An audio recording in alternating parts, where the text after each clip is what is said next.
निजात पाने के लिए लोग लालू जी को लाए। लालू जी भी उसी रास्ते पर कुछ चलते रहे, फिर नीतीश जी को लाया गया। अब नीतीश जी पर भी उस तरह के प्रॉब्लम खड़े हैं। तो आपको क्या लग रहा है कि मतलब जनता के सामने कोई एक ऐसा मानक दिया जाए, कोई ऐसा आधार उसको दिया जाए कि आप इन्हीं को वोट दीजिए या इनको आप भाई मानक दिया हुआ है लोकतंत्र में। लोकतंत्र ने बड़ा अच्छा 2 हथियार आपके हाथ में दिया है। एक तो ये कि आपको ये जागरूक बनिए कि आपकी जो समस्या है उस पर वोट दीजिए। मैं मंच से कह रहा हूं कि वोट देते समय स्वार्थी बनिए।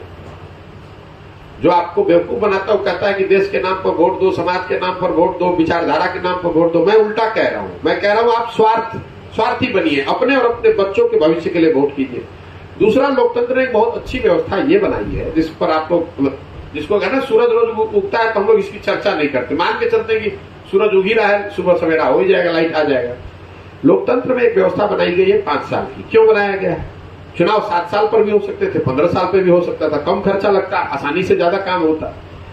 5 वर्ष की व्यवस्था इसलिए बनाई गई है कि आप नागरिक होने के नाते जिस दल, जिस विचारधारा, जिस नेता में भी आपका विश्वास है उसके साथ खड़े होइए, उसको वोट दीजिए।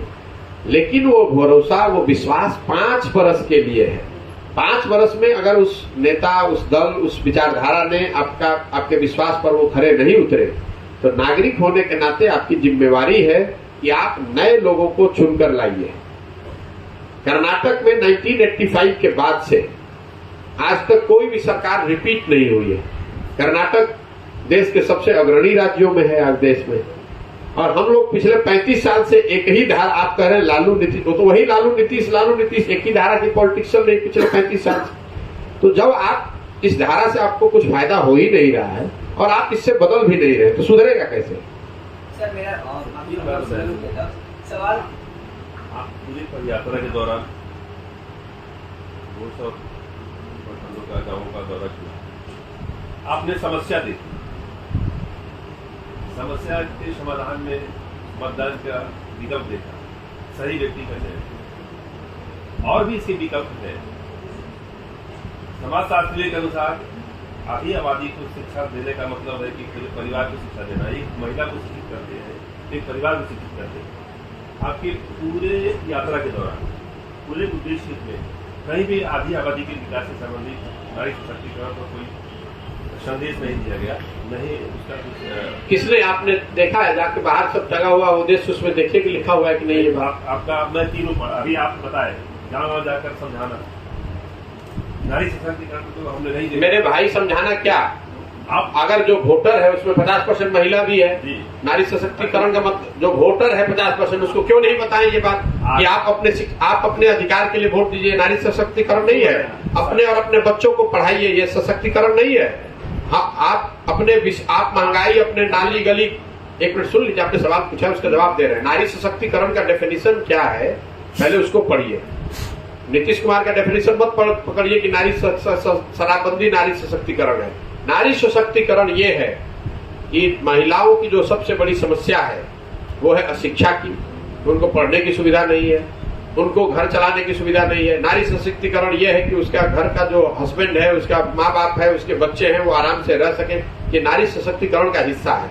नारी सशक्तिकरण स्लोगन नहीं है हमारे लिए। मैंने वही कहा, एक नारी को शिक्षित करते हैं तो एक परिवार को करते हैं। तो सबसे ज्यादा शिक्षा पर कौन बात कर रहा है? आप कर रहे हैं, हम कर रहे हैं। सबसे ज्यादा शिक्षा पर बात कौन कर रहा है? आपने शिक्षा में बात की तो, लेकिन शिक्षा का व्यवस्था आपने जो देखा वो आपने बताई।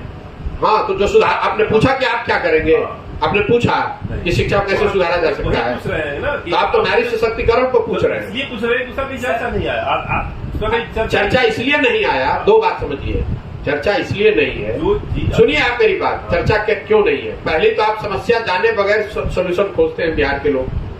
आपको ये पता नहीं कि समस्या क्या है, लेकिन आप चाहते हैं कि सोल्यूशन कोई आए, खड़ा हो जाए मंच पर और बताए कि हम आएंगे तो शिक्षा सुधार देंगे, और फिर उसके पीछे बेवकूफ बन के वोट दीजिएगा, फिर इसी दशा में रहिएगा।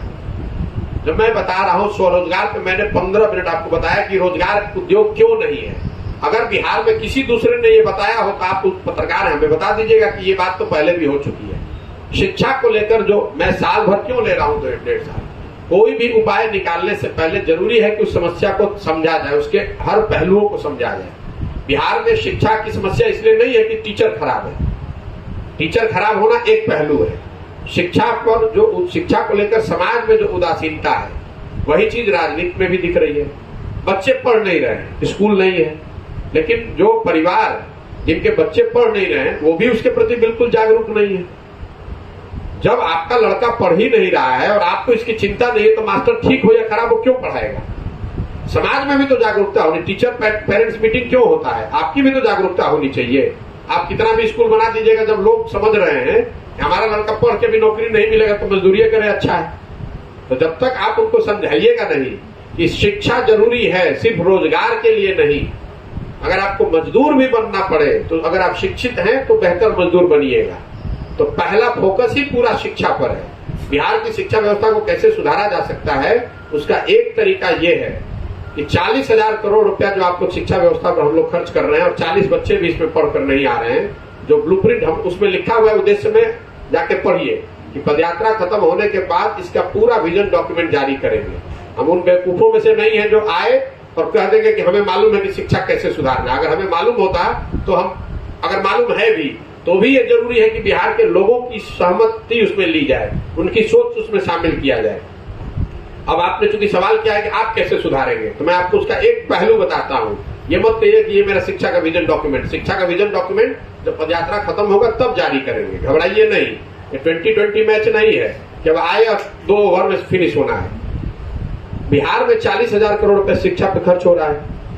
हम लोग का अनुमान ये है, अभी तक का जो अध्ययन है जो हम लोग बना रहे हैं, कि अगर 15,000 करोड़ रुपया इसमें से हटा दिया जाए, 1/3 पैसा जो है वो नई शिक्षा का इंफ्रास्ट्रक्चर खड़ा करने में लगाया जाना चाहिए।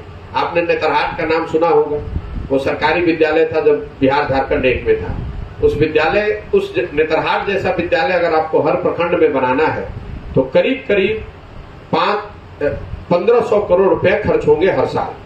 तो हम लोग की सोच ये है कि हर प्रखंड में हर साल एक विश्व स्तरीय विद्यालय बनाया जाए और 5 साल में अगर आप 5 विद्यालय हर प्रखंड में बना देंगे तो जो हम लोग जियो मैपिंग करा रहे हैं ये दिख रहा है कि अगर 5 विद्यालय ठीक जगह पर बना दिए जाएं प्रखंड के स्तर पर, तो हर विद्यार्थी को आधे घंटे से कम समय में स्कूल में पहुंचाया जा सकता है बसों की व्यवस्था करके। मतलब हम लोग की सोच ये है कि विद्यालय को बच्चों तक ले जाने के बजाय बच्चों को अच्छे विद्यालयों में लाने की व्यवस्था की जाए। आप शहर में रहते हैं, दिल्ली में कोई बढ़िया स्कूल है, अपने बच्चे को स्कूल बस से भेजते हैं वहां पर, लेकिन अगर आप बिहार में 5 अच्छे विद्यालय हर प्रखंड में बना देंगे तो इसका मतलब है कि 10 किलोमीटर के कम रेंज में हर गांव का बच्चा वहां पहुंच सकता है। तो हम लोग की सोच ये है कि क्योंकि आपको इतना पैसा आएगा कहां से? मान लीजिए आप पैसा कहीं से ले भी आए, इतने शिक्षक कहां से आएंगे? अगर शिक्षक आ भी गए, अगर आप बहुत सुदूर के गांव में आपने विद्यालय बना दिया, वहां शिक्षक रुकेगा ही नहीं। वो आएगा कहीं से, साइकिल से, बस से, फिर 11 बजे आएगा, 2 बजे भागेगा। इसलिए ये बिना सोची समझी जो विद्यालयों खोलने की व्यवस्था है, इसके बजाय आप 5 जगह अगर हर साल एक प्रखंड में एक बनाएंगे तो अगले 10 साल में हर प्रखंड में 10 ऐसे विद्यालय बन जाएंगे। और अगर एक प्रखंड में 10 नेतरहाट बन गए तो जरा उस शिक्षा व्यवस्था की आप परिकल्पना कीजिए कि वो कैसा दिखेगा, उसमें किस तरह की पढ़ाई होगी और किस तरह के लड़के निकलेंगे। लेकिन मैं उन बेवकूफों में से नहीं हूं कि खड़ा होकर कहूं कि कल आऊंगा और सब शिक्षा व्यवस्था सुधार दूंगा, सब टीचरों को अच्छा कर दूंगा। ये नहीं हो सकता है। ये 10 वर्ष में ही किया जा सकता है, 1-1 साल करके करना पड़ेगा। बिहार में जो आज दुर्गति है, कुव्यवस्था है, उसको सुधारने के लिए मेरे पास कोई सिल्वर बुलेट है नहीं और मैं ऐसा कोई वक्तव्य देता नहीं। यही वजह है कि 60 साल से इस राज्य के ये दुर्दशा है, क्योंकि यहाँ के लोग, यहाँ के नेता, यहाँ का पूरा समाज, हम लोग सब लोग ये चाह रहे हैं कि कोई मंगल ग्रह से आए, कल बिहार को सुधार दे और परसों आप केरल हो जाए। ऐसा नहीं संभव। एंडलेस सवाल नहीं लूंगा, मुझे आगे पदयात्रा के लिए बहुत इम्पोर्टेंट सवाल है सर। आम जनमानस में, क्योंकि आप लगातार पदयात्रा कर रहे हैं, लेकिन एक कॉमन गम है, उनसे जब कहते हैं